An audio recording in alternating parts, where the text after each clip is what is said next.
Hello, my exceptions. It's your mainception, Eliception here. Today, I want to share an interesting and niche game that's been flying around Roblox called Pwned by 14. Or at least that's how I pronounce it. If you'd like to play the game or join their community, I'll have a link to the Roblox and Discord pages in the description for you, and I'll also link it at the top. That being said, I'm going to give you a little beginner's guide detailing the survivors and entities in the current prototype. This includes Jacob, Brandon, and JX1DX1. But before that, let me describe the game a bit. If you'd like to skip directly to the characters and their abilities, I've provided timestamps in the chapters below. Now, this is only going to be going over Prototype J, so from my knowledge, there is supposed to be an update dropping soon with a new prototype.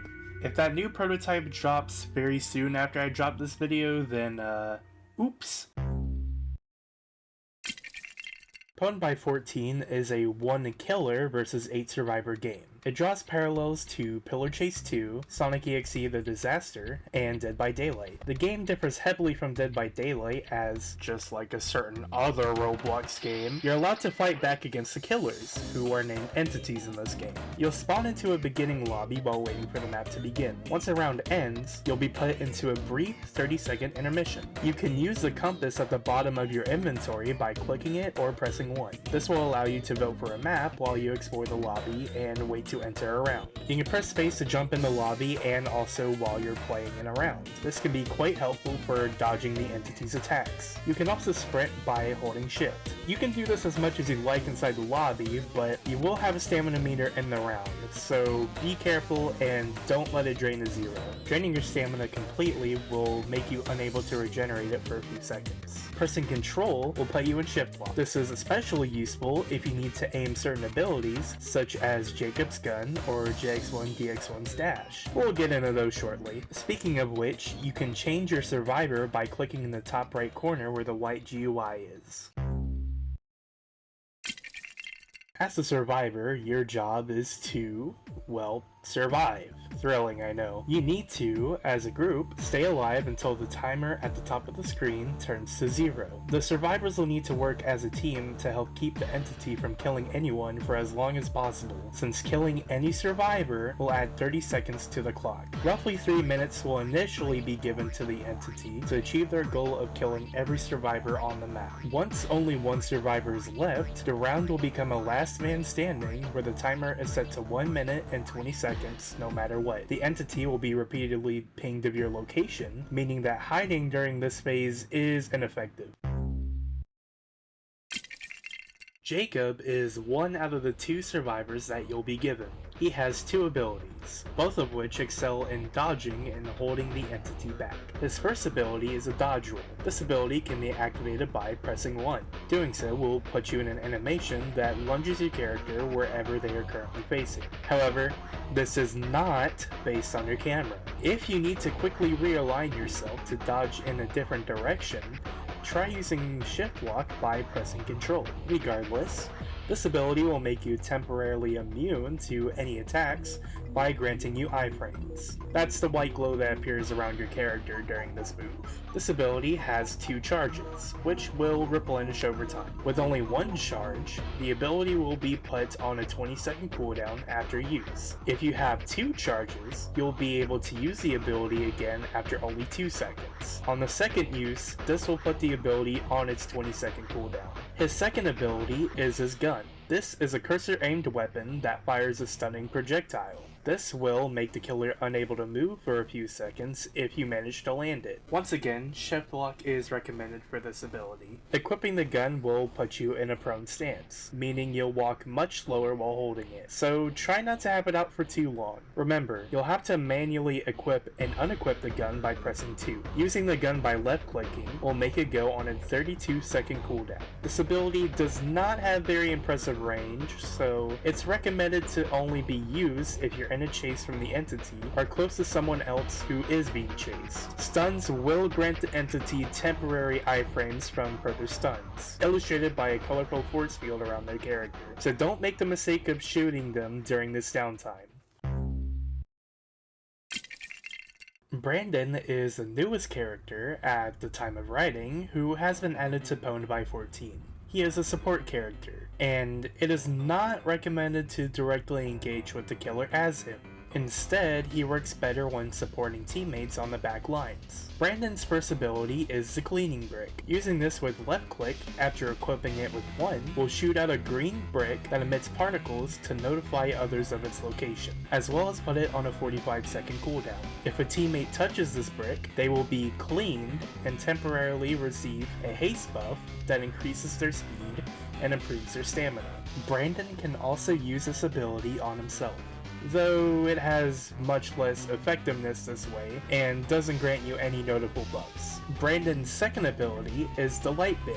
Using this will set down a bin that emits light particles. Standing within its range will heal any injured teammates by 5 HP per tick, and Brandon can also use this on himself. The bin has 40 HP and a lifetime of 90 seconds. If it takes more than 40 damage from an entity, or stays out longer than 90 seconds, the bin will collapse and no longer work. The bins will also be removed when the respective player who placed it down is killed. This ability has a cooldown of 60 seconds, meaning it's best not to throw this out unless you know a good spot where teammates can use it frequently. Pressing 2 to equip the ability will put you in a prone position like Jacob's gun. Unlike the gun, this cannot be interrupted until you place the bin down by left clicking.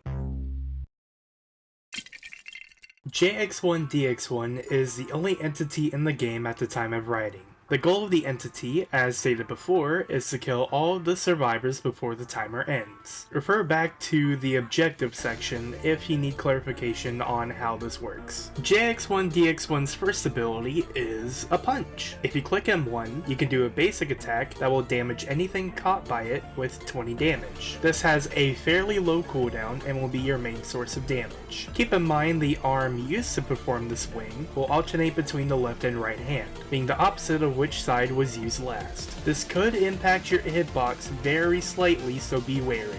Okay, now that you know how to do a basic attack, let's talk about his real abilities. This first one is honestly not that impactful, at least from what I can tell. Using it with 1 will display a decal of his face on everyone's screen, slowly becoming less transparent over time to tint their screens red. This can be useful for disorienting opponents since it can be harder to see at its full effect, but this takes a while and doesn't impact anything aside from their vision. Regardless, using the ability will put it on a 60-second cooldown.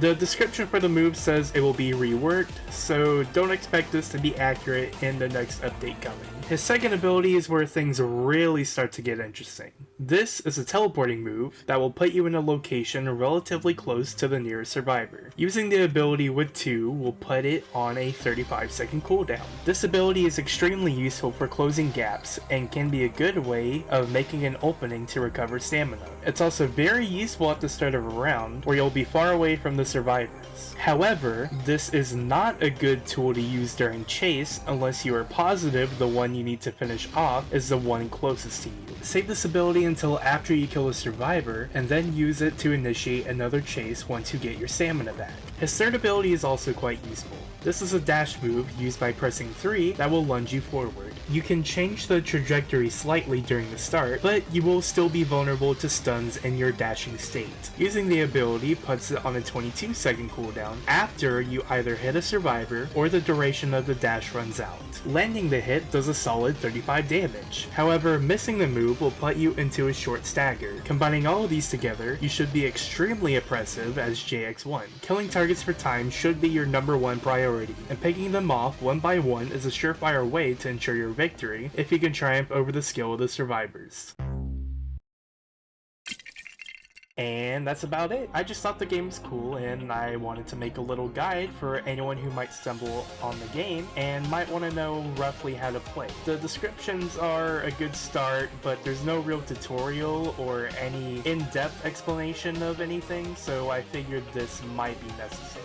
I tried to compile all the information I could find to the best of my ability while playing the game, but please let me know if I got anything wrong. I'll do my best to correct myself in the comments. And if you're watching because of my other content, I'm gonna make it, guys, trust. I'm gonna do it soon. I will eventually do it.